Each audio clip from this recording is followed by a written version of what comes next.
গণমাধ্যমের বন্ধুগণ, আমি শুরুতে জাফরুল্লাহ ভাইয়ের সংগ্রামী স্মৃতির প্রতি আমাদের গণতন্ত্র মঞ্চের পক্ষ থেকে, বিপ্লবী ওয়ার্কার্স পার্টির পক্ষ থেকে আমাদের গভীর শ্রদ্ধা, সম্মান এবং ভালোবাসা জানাই।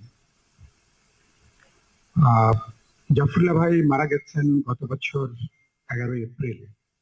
এবছর ঈদের দিন জাফরুল্লাহ ভাইয়ের মৃত্যুবার্ষিকী পড়ল। আমরা না হলে এটা হতো 11 তারিখে করা যেত। তো যারা আজকে এসছেন সবার প্রতি নিশ্চয়ই আমরা কৃতজ্ঞতা জানাবো। আমাদের রাষ্ট্র বা আমাদের সরকারি দল যারা সকাল থেকে রাত পর্যন্ত মুক্তিযুদ্ধের চেতনার কথা বলেন, এই বীর মুক্তিযোদ্ধা জাফরুল্লাহ চৌধুরী, যার জীবনটা একটা মহাকাব্যিক জীবনের মতন, সে মানুষটা মারা যাওয়ার পরে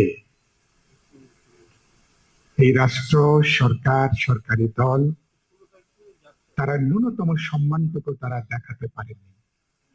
তাতে জাফরুল্লাহ চৌধুরীকে ছোট হয়েছেন, রাষ্ট্রকে তারা ছোট করেছেন, মুক্তিযুদ্ধের নেতৃত্বকারী যে দল বলছেন তাদেরকে তারা গভীর হীনমন্যতার মধ্যে ডুবিয়ে দিয়েছেন, মুক্তিযুদ্ধকে তারা হেয় করেছেন, ছোট করেছেন। এবং খুবই দুর্ভাগ্যজনক ভাবে আমরা এমন একটা সময়কাল পার করছি যখন দেশের প্রতিটা গুণী মানুষ মান সম্মান নিয়ে কারো পক্ষে বেঁচে থাকাটা প্রায় খুবই কঠিন।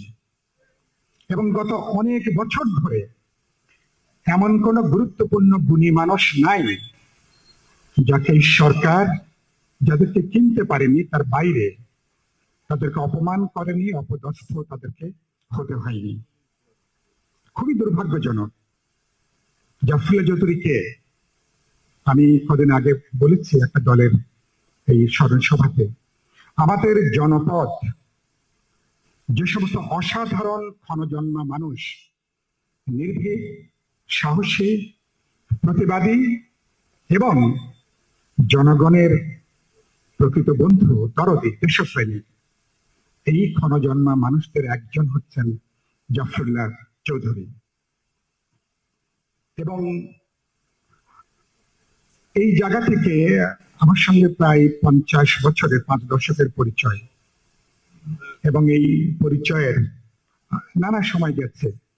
সর্বশেষ গত বছরের 6 জানুয়ারি আমাদের পার্টির কংগ্রেস ছিল, জাতীয় সম্মেলন, এখানে বাইরের চত্বরে, সত্য প্রবাহ। আমরা খুবই উদ্বিগ্ন ছিলাম এই সকাল 9:30, 10টায় জাফরুল্লাহ ভাই যে পরিমাণ অসুস্থ, উনি আসতে পারবেন কিনা, খুবই উদ্বিগ্ন ছিলাম। ঠিক 10টার মধ্যে জাফরুল্লাহ ভাই হুইল চেয়ারে করে তিনি এখানে হাজির হয়েছেন। তিনি অসাধারণ বক্তব্য রাখলেন। সামনে যে উঁচু যে চত্বরটা, ওখানে যখন আমরা র্যালি বেরিয়ে যাব, ওনাকে বললাম আপনি বসেন, আমরা র্যালিটা শেষ করে একসাথে আমরা খাবো। এরপরে যখন আমরা র্যালি বেরোবে, তিনি বললেন যে খবর দাও, আমি মিছিলে যেতে চাই। হুইল চেয়ারে করে তিনি এরপরে আমাদের সামনে, এরকম ঘটনা আগেও অনেকগুলো ঘটনা দেখেছি, হুইল চেয়ারে করে তিনি গেলেন এবং আমাদের সাথে লম্বা পথ তিনি পার হলেন। আমাদের অনেকগুলো বক্তৃতায় আমরা যত না আমাদের কমরেডদেরকে উজ্জীবিত করতে পেরেছি, তার উপস্থিতি, বক্তৃতা, এই মিছিলে তার যাওয়াটা, এটা একটা স্পার্ক করার মতন ঘটনা। তো জাফরুল্লাহ চৌধুরী বলতে পারেন যে আমার কাছে একজন মহাপ্রাণ একজন ব্যক্তি। নানা সীমাবদ্ধতা থাকে, জাফরুল্লাহ চৌধুরী নিশ্চয়ই সেই সীমাবদ্ধতার বাইরে তিনি নন।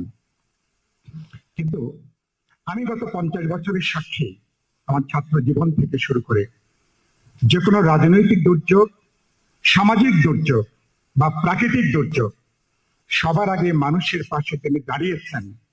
যদি একজন ব্যক্তির নাম করেন সবার আগে, রাষ্ট্র দাঁড়ানোর আগে, রাজনৈতিক দলগুলো যাওয়ার আগে, সবার আগে যিনি দাঁড়িয়েছেন তিনি ডাক্তার জাফরুল্লাহ চৌধুরী। মজলুম জনতা মাওলানা আব্দুল হামিদ খান ভাসানীর তিনি একজন অনুসারী শিষ্য হিসেবে তিনি জনমানুষের স্বার্থের বাইরে জাফরুল্লাহ চৌধুরীর কোনো ব্যক্তি স্বার্থ ছিল, সম্ভবত তার কোনো পরম সমালোচক শত্রুরা বলতে পারবে না। ফলে দেশের স্বার্থ, জনগণের স্বার্থের বাইরে জাফরুল্লাহ চৌধুরী আলাদা কোনো স্বার্থের কোনো বিষয় আমি গত 50 বছরে আমি দেখিনি।